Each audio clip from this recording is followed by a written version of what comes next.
युद्ध हुआ। राजा रघु के पुत्र का नाम अज था। अज की पत्नी का नाम इंदुमती था। अज ने अपने सभी शत्रुओं को युद्ध भूमि में परास्त किया। अज के पुत्र राजा दशरथ हुए। राजा दशरथ पर शनिश्चर ग्रह का कोई प्रभाव नहीं पड़ता था। राजा दशरथ ने राम, लक्ष्मण, भरत तथा शत्रुघ्न नामक 4 पुत्रों को जन्म दिया। इन चारों में रामचंद्र जी विष्णु जी के मुख्य अवतार थे।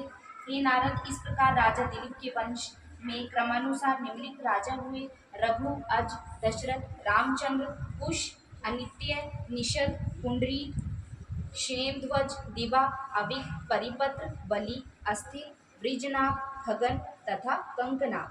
कंकनाभ जैमिनी के शिष्यों में प्रमुख थे, जिनके द्वारा याज्ञवल्क्य ने योग शास्त्रों में दक्षता प्राप्त की थी। कंकनाभ के पश्चात क्रमशः पुष्प, ध्रुवसिंधु, सुदिति, अग्निपर्ण, अग्निशील तथा मरुत नामक राजा हुए। हे नारद, राजा मरुत अमर हैं। उन्होंने ऐसा यज्ञ किया जैसे कोई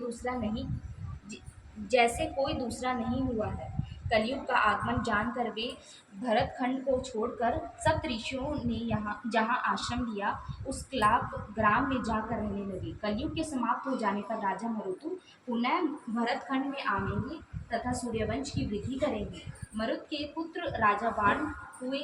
बाण के पश्चात क्रमशः प्रशंग, कृत सिंधु, उशन, सहस्त्रबाहु, पशुशंडृक, प्रसेनजित, तक्षक और बृहद्वल नामक राजा हुए। ब्रह्मद्वल को अर्जुन ने मार डाला था। इक्ष्वाकु से लेकर बृहद्वल तक सभी राजा इक्ष्वाकु वंशी हैं।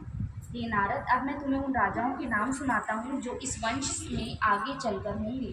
ब्रह्मदल के ब्रह्मदनारायण नामक पुत्र उत्पन्न होगा। उसके वंश में निम्नलिखित राजा उत्पन्न होकर अयोध्यापुरी का राज्य करेंगे: पुरुषऋषि, वत्सनवृद्धि, प्रतिव्यों, द्वारक, सहदेव, मृदवश, भानुमान, प्रतिकाश, सुप्रतीक, मुहुदेव, शनुक्षत्र, पुष्कर, अंतरिक्ष, सुप्ता, अमित्रजति, बृहदाज, बिरही, कृंतजय, रत्नजय, शाकप्राश, सिधुआद, लांगल, प्रसेनजित, श्रुधुक, रंगयाम, सुरत तथा सुमंत। इक्ष्वाकु वंश केवल राजा सुमंत तक चलेगा। तदुपरांत दूसरा वंश आरंभ होगा। सूर्यवंश की यह कथा अत्यंत पवित्र है। इसे पढ़ने तथा सुनने से दोनों लोक में आनंद प्राप्त होता है। बोल साचे दरबार की जय, हरि की जय, पुराण की जय। 23वां अध्याय समापन, 24वां अध्याय प्रारंभ।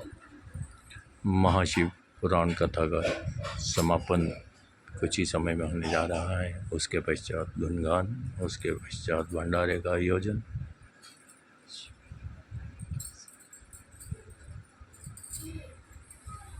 इतनी कथा सुनकर नारद जी ने कहा, हे पिता, आपने श्राद्ध देव तथा श्राद्ध का वर्णन किया।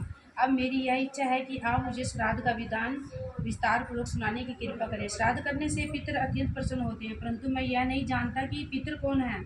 यह सुनकर ब्रह्मा जी ने उत्तर दिया, हे नारद, जिस प्रकार तुमने मुझसे पूछा है उसी प्रकार भीष्म पितामह ने भी यह प्रश्न मार्कंडेय मुनि से किया था। उस समय मार्कंडेय मुनि ने इस संबंध में सनत कुमार से जो कुछ सुना था उस वृत्तांत का वर्णन किया था।